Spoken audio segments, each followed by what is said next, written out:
23. Works.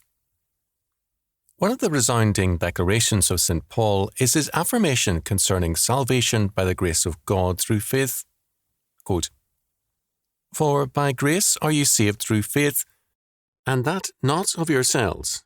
It is the gift of God, not of works, lest any man should boast." Ephesians 2:8 and 9. Hodge has this to say concerning quote-unquote works. Quote, "The Apostle says works without qualification or limitation. It is not therefore ceremonial as distinguished from good works, or legal as distinguished from evangelical or gracious works, but works of all kinds as distinguished from faith, which are excluded. Salvation is in no sense and in no degree of works, for to him that worketh the reward is a matter of debt. But salvation is of grace, and therefore not of works, lest any man should boast. That the guilty should stand before God with self-complacency and refer his salvation in any measure to his own merit is so abhorrent to all right feeling that Paul assumes it, Romans 4:2, as an intuitive truth that no man can boast before God. And to all who have any proper sense of the holiness of God and of the evil of sin, it is an intuition and therefore a gratuitous salvation, a salvation which excludes with works all ground of boasting, is the only salvation suited to the relation of guilty men before God." End quote. It is very important for us to understand what works mean in order for us to understand fully what St. Paul says. Curiously, biblical dictionaries and encyclopedias are on the whole silent on the subject, or else confine themselves to good works. But, as Scott noted, this is a different thing entirely.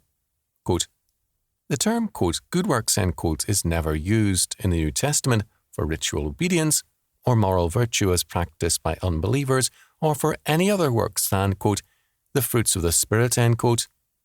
If anyone doubt this, let him consult a good concordance. The only text which seems an exception is Romans 13:3, and that means, quote, works good before God, end quote, primarily, though perhaps not exclusively, end quote. This, then, is the first point which must be noted. Scripture distinguishes between works and good works, or faith with works, between things done to justify man and things done because man is justified. Works seek to be the cause of salvation, whereas good works are clearly the effect of salvation.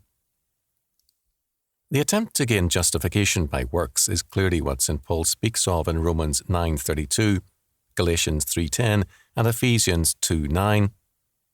The first two of these references, as well as Galatians 2:16 and 3:2 and 5, describes it as works of the law. Thus, a second aspect of works appears. It can be works of the law, which are attempts to use the law for justification rather than the means of sanctification, to make it the cause rather than the effect of salvation. This is emphatically condemned. No man can claim heaven by means of morality, nor by ritual. No rite, however beautiful and however faithful to Scripture outwardly, can save man. Similarly, no meticulous obedience to the moral law of God can redeem the fallen man. St. Paul is emphatic here. Quote, knowing that a man is not justified by the works of the law, but by the faith of Jesus Christ, even we have believed in Jesus Christ, that we might be justified by the faith of Christ, and not by the works of the law, for by the works of the law shall no flesh be justified. Galatians 2:16. However, very quickly, a third aspect must be noted, namely that the fallen, unregenerate man does not normally obey God's law, nor does he recognize God's law as binding on him. As our Lord said of the Pharisees, who, of all sinners in history, professed most to obey God's law, quote, thus have ye made the commandment of God of none effect by your tradition, ye hypocrites. Well did Isaiah prophesy of you, saying, this people draweth nigh unto me with their mouth, and honoureth me with their lips, but their heart is far from me. But in vain they do worship me, teaching for doctrines the commandments of men. Matthew 15:6-9. Even when professing to obey God's law, the Pharisees were rendering it of none effect. Moffat rendered it thus, quote, "So you have repealed the law of God to suit your own tradition." End quote. Thus, while even a careful obedience to God's law will not affect salvation, normally the works of the unregenerate involve a repeal of the law of God, according to our Lord. To emphasize this fact, even without a repeal of God's law, the unregenerate man's works are unable to save him, but the fact is that a basic aspect of his works is a repeal of God's law. Works are thus anti-God and also antinomian. The Epistle of Jude gives us a vivid account of the depravity of the reprobate, both of those outside the fold and those who have, quote, crept in unawares, Jude 4, into the church. These all, quote, walk after their own ungodly lusts, Jude 18. Thus, while it can be said that by no means all unregenerate men commit adultery, and only a few murder people, this does not make them obedient to the law of God. Thus, we must say, fourth, that while works can be so defined as to include a seeming conformity to the law of God, the direction of works is to repeal the law of God and to replace it with another law, man's law. The Pharisees, whom our Lord charged with repealing the law of God, had replaced it with their tradition, the commandments of men. From the Tower of Babel on, this has been the goal of the politics of reprobation. A new kind of law governs man's works, a humanistic law. Man's salvation is seen in terms of political, intellectual, educational, religious, scientific, and other works. These areas of man's activities are seen as areas of redemptive action, as means whereby man can remake his world and save himself from the scourges of war, poverty, crime, disease, and death. Virtually every area of modern life is an area of works, an area of redemption in action, and proudly assumes that his actions constitute a vital step in the conquest of all human ills, and that, with time, man shall overcome all things entirely on his own. Budget cuts are fought by politicians, educators, churchmen, scientists, and others as a threat to man's salvation and welfare. If indeed their work is redemptive, budget cuts are a threat to the salvation of man. Fifth, it must be noted that all such humanistic activities are described by Scripture as dead works.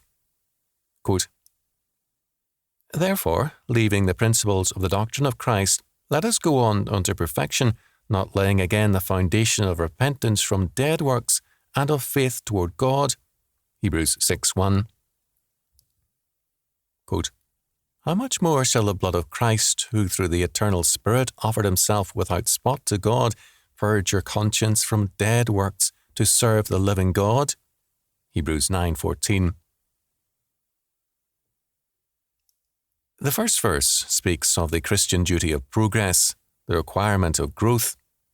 The first principles of the doctrine of Christ need not be endlessly repeated, nor is there need for a continual repentance from dead works or a continual stress on the necessity of beginning with faith.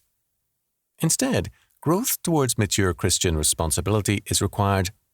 More specifically, we can understand what is meant by analysing the meaning of dead works, all the activities of the unregenerate man which aim at redemption. Westcott's comment is good. Quote, "From the analogy of these usages, Matthew 8:22, Luke 9:60, 15:24 and 32, John 5:25, Ephesians 5:14, it is possible to give a precise sense of the phrase dead works. Dead works are not vaguely sins which lead to death, but works devoid of that element which makes them truly works. They have the form, but not the vital power of works. There is but one spring of life, and all which does not flow from it is dead. All acts of a man in himself, separated from God, are dead works. Compare John 15:4 following." End quote.